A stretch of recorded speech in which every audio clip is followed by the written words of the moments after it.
It's part 14 of Haunted by Chuck Palahniuk, and I... Incredible. So we concluded the backstory of the matchmaker. Going back into the POV of the crew, it's dark inside the theater. Sister Vigilante's walking around with Agent Tattletale's camera using the only beam of light that they have available to them, which is the flashlight on the camera. She's walking around, filming, and she reaches the top of the stairs. Looking down, she sees the deceased body of the Duke of Vandal. His head smashed in, blood everywhere.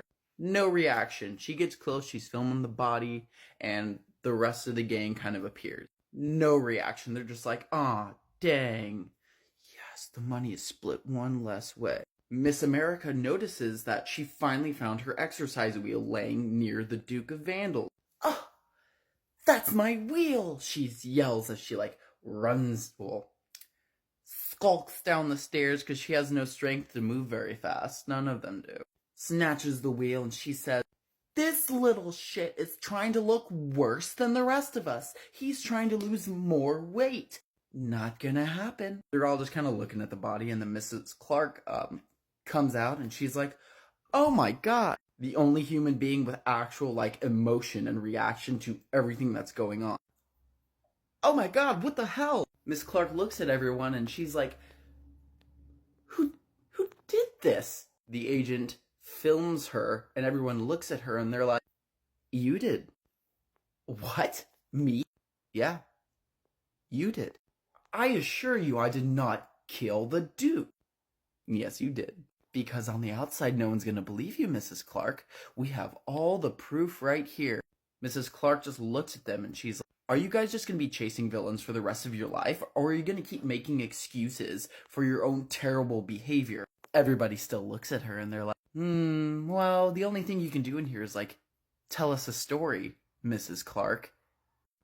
So you can either fess up or tell us a story. And now a story of Mrs. Clark. So we go into the POV the night of Cassandra when she went missing. Cassandra at the time was 15 years old, Mrs. Clark's only child. That specific night, Cassandra cut off her eyelashes, was sitting naked on the couch and smoking a cigarette. She didn't smoke. This is completely out of character for her. And as she was sitting on the couch, she was staring at her reflection in the blank television screen. Mrs. Clark comes in, sees her, and this is abnormal behavior, but she's been doing this for a little bit. Miss Clark asks Cassandra, "You're still thinking about it, aren't you?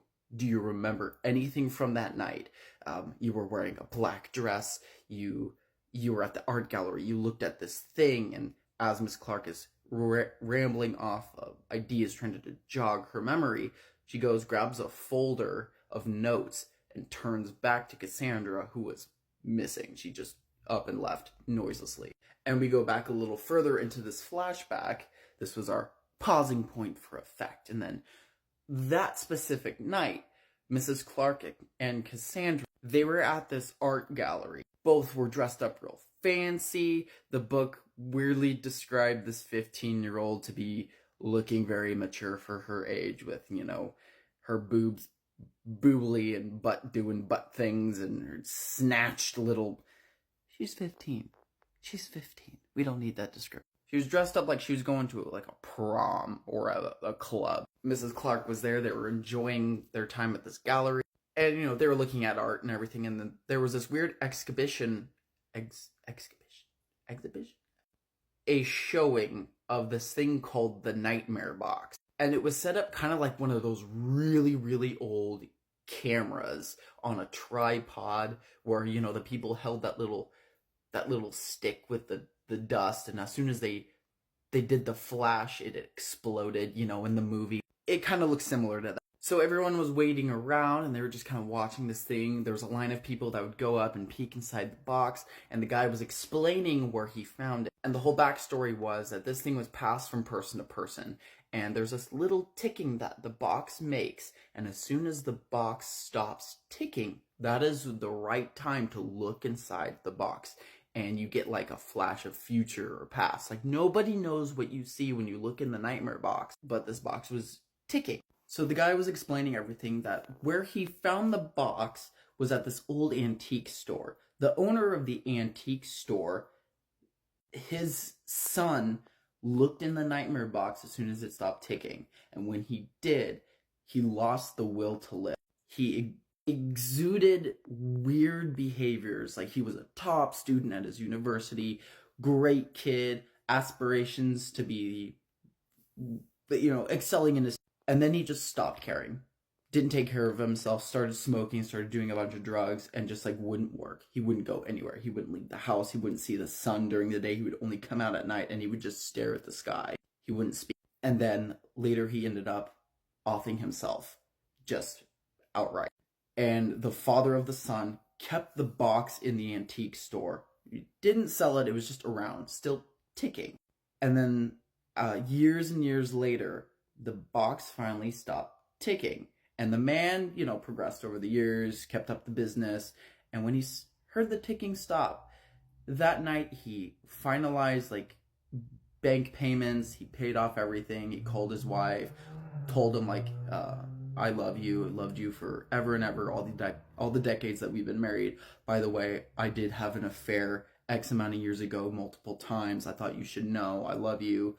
And then he like canceled payments. He just like finalized his life, wrote a will, looked in the nightmare box, and then committed offing, hung himself in the antique store. And then now this guy has the possession of the nightmare box. My words are stone blind. It's been busy lately. Australia is finally on fire. So at this gallery, the box is ticking. And as Cassandra is looking at this, what's going on here with all the people, lined up, they're looking inside the box, nothing is happening, and the guy is explaining everything to Cassandra. Finally, the box stops ticking. And he's like, Go look. This is your chance. The box picked you. And she goes up and she looks in the box, and there was like a noise or a flash of light or something, and she just stumbled back, dropped everything, and she was just catatonic for a minute. And the guy was looking at her. Everyone was looking at her, and the guy was asking, what did you see? What did you see? And she just didn't say anything. She just shook her head, and she was carrying a little purse with her, and she just handed it to the guy, and she had like expensive jewelry on, and she just took it off and like dropped it on the ground. And like her sleeveless dress was kind of coming undone, but she didn't care. Any like will to keep up the appearances of shame or being in a part of a society, just like just gone. She just looked at her mom, and then she just kind of shook her head, and she just walked away. And then from then on, Cassandra started acting different. Stopped taking care of herself, stopped speaking, started cutting off her eyelashes, just ripping out her hair or cutting her hair off in patches.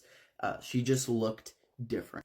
She would just kind of noiselessly move around the house. She would just sit in corners of the house, not speaking, staring off into space, and just wouldn't tell anybody what she saw. Miss Clark was like, filed something with the police and trying to, everyone was interrogating her. Cops like opened a case, and everyone was trying to figure out like, yo, what was up?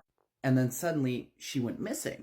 She was gone for 3 months, and the community reacted in a way of, oh God, we're missing Cassandra. People posted pictures and flyers and had ribbons taped around their cars and fences, like, oh, bring Cassandra home.